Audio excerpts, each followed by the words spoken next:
fortifie-toi et prends courage.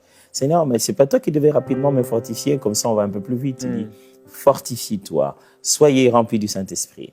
Des fois, nous sous-estimons ce que nous sommes censés savoir ou faire de notre côté, hormis toute la faveur, la grâce et l'accompagnement, la présence du Saint-Esprit. Nous sous-estimons ce que notre part dans cette collaboration en ce qui concerne la façon de fortifier notre homme intérieur dans la prière. Alors, je vais parler ici de quelques éléments. Ce n'est pas une liste exhaustive, hein. Ce n'est que quelques éléments très, très bibliques. Je vais commencer par là. Donc, je vais parler de Josué, chapitre 1, verset 8, où Dieu est en train de donner justement à Josué comment se fortifier. Il lui a déjà dit, fortifie-toi, prends courage, je serai avec toi. Et il lui donne une instruction très, très utile, justement, qui va l'aider à se fortifier. Il dit que ce livre de la loi ne s'éloigne pas de ta bouche. Médite-le jour et nuit. Allez, la méditation de la parole de Dieu est le premier point de départ qui vous permet de vous fortifier dans la prière. Prier sans la parole, c'est parler avec quelqu'un sans que vous puissiez vous entendre sur la langue que vous allez parler.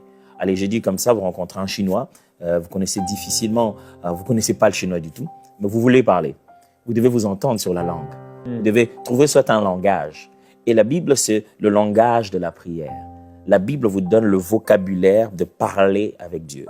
Et j'aime ce que justement le texte que je venais de citer dit. La Bible dit que ce livre de la loi ne s'éloigne pas de ta bouche. Et des fois, ça pose des fois des confusions parce que les gens se disent « Ah, pourquoi ça ne s'éloigne pas de sa bouche ?» Pendant qu'on parle de méditer. Méditer n'est pas, n'est-ce pas, une démarche intellectuelle que la bouche, qu'est-ce que ça a à voir? Simplement parce que littéralement, ce mot-là veut dire « soliloquer ».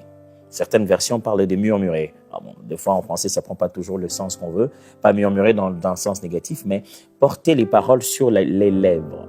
Et ça, c'était la culture, c'est jusqu'à ce jour la culture juive, à la lecture des Écritures. Ce n'est pas juste faire une lecture qu'on appellerait une lecture silencieuse et mentale. Regarder les textes et le comprendre dans sa tête. Non, mais c'est porter sur ses lèvres la parole qu'on est en train de lire. Alors, c'est ça ce que Dieu a dit à Josué, être le secret de la réussite. Il dit, si tu prends cette parole et tu sais la porter sur tes lèvres, la parler, la déclarer.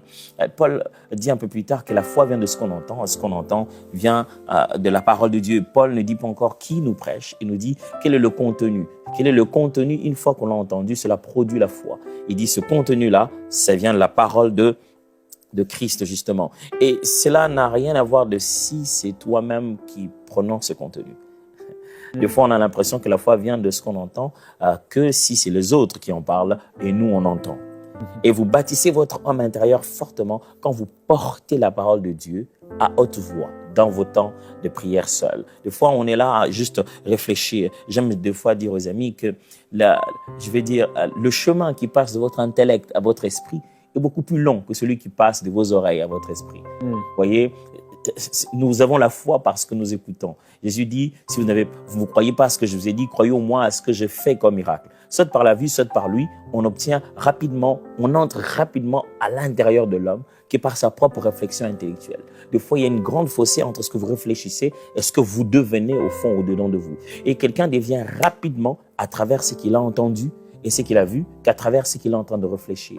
Alors, la parole de Dieu, vous ne devez pas que y réfléchir. Vous devez trouver un cadre que la Bible appelle un lieu secret, où vous devez non seulement réfléchir sur ce que vous lisez, mais le dire tout haut.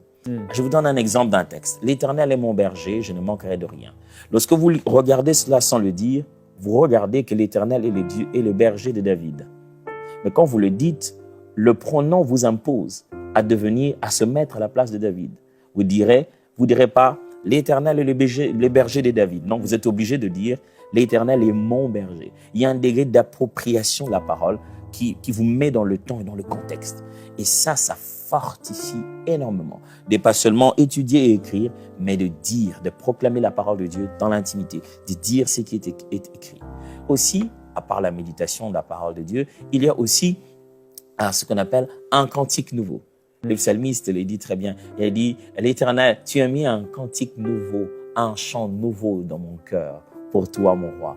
Des fois, ce que Dieu fait, il a choisi un cantique qu'il impose en notre cœur.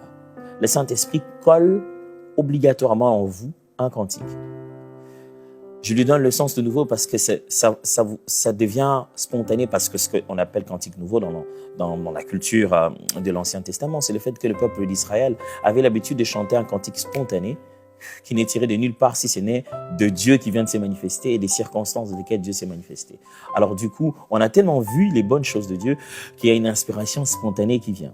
Des fois, Dieu nous met cette inspiration spontanée ou simplement il impose un cantique qui revient à notre mémoire et qui ne nous lâche pas. Depuis tout ce temps-là, vous avez un cantique qui ne vous lâche pas. Vous êtes dans la voiture, ça revient.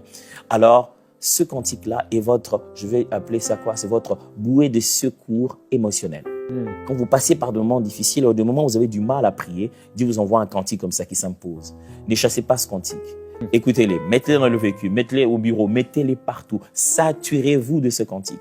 Des fois, moi, il arrive que vous voulez prier, vous n'avez pas envie de prier, mais quand vous voulez chanter ce cantique, vous chantez bien. Vous pouvez chanter ce cantique pendant 15 minutes et ne pas être capable de prier même pendant 5 minutes. Ce cantique-là, c'est un moyen pour Dieu de pouvoir vous fortifier. Il place là au-dedans de vous. Chantez ce cantique encore et encore. Et détachez-vous des fois des paroles du cantique en soi. Restez dans cette mélodie, dites vos propres paroles. Chantez. Chantez votre prière. Laissez cette mélodie qui vous envahit encore vous envahir davantage. Ça va vous fortifier. Et aussi, troisièmement, une des autres choses qu'il faut se fortifier, par lequel on se fortifie dans la prière, c'est à ajouter à la prière le jeûne. Allez, Dieu n'a vraiment qu'à faire de combien nos ventres sont remplis pendant la prière ou non. Mais le jeûne en soi ne change pas Dieu, il reste le même. Les jeûnes nous changent nous et ils nous changent énormément. Le jeûne est un moment où vous rééquilibrez votre être, où vous redonnez la priorité à tout ce qui est spirituel. Votre homme intérieur dit à votre corps, « Ah, ici le boss c'est moi ». C'est un peu comme Paul disait, il dit « Je m'impose moi à moi-même toutes sortes d'abnégations ». Il parle de lui comme s'il était deux. Il dit « Je m'impose à moi-même ». Il y a un « je » et il y a un « moi ».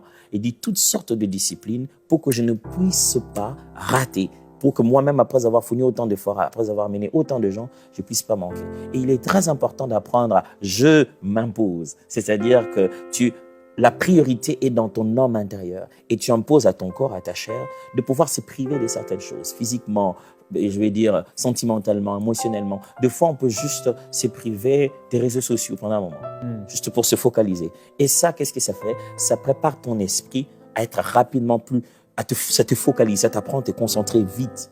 Jésus l'a fait. Jésus l'a fait. Il a été sur le point de commencer son ministère. Il a passé 40 jours.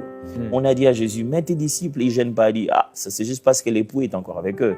Dès que je serai parti, ils vont se mettre à jeûner. N'est-ce pas le moment où Jésus avait prophétisé qu'on devait se mettre à jeûner maintenant, là?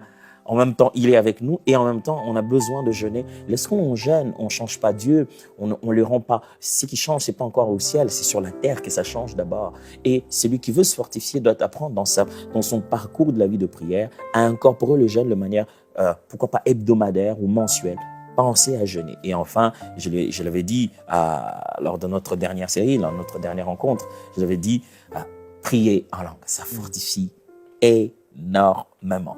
Alors, quelqu'un se sent comme si sa vie de prière est en train de faiblir. Ajoutez-y le jeûne. Faites-les même pour 12 heures. Du matin au soir, du matin à midi, buvez juste de l'eau. Ou alors, laissez ce cantique nouveau que le Seigneur a placé dans votre cœur vous envahir. Ne vous dites pas, qu'est-ce que j'ai avec ce cantique, ça me revient tout le temps. Mais en fait, c'est Dieu qui est en train de vous donner un moyen de vous supporter dans votre homme intérieur. Mais prier, c'est bien. Lire la parole de Dieu, c'est très, très bien parce que ça vous aide d'avoir le vocabulaire avec lequel parler avec Dieu. Des fois, vous n'avez rien à dire à Dieu de spécial, si ce n'est de lui redire ce qui est déjà écrit dans sa propre parole. Et ça vous fortifie énormément. Que Dieu vous donne cette sagesse, cette passion des Écritures. Que Dieu vous donne cette force de vous maintenir dans le jeûne et la prière. Que Dieu vous donne ces cantiques nouveaux qui envahissent votre être, mais que aussi Dieu vous donne cette capacité de parler en d'autres langues et de converser avec. Amen. Gloire à Dieu. Merci, tu as commencé à prier. Amen, amen. C'est ce que nous voulons faire aujourd'hui avec vous et aussi pour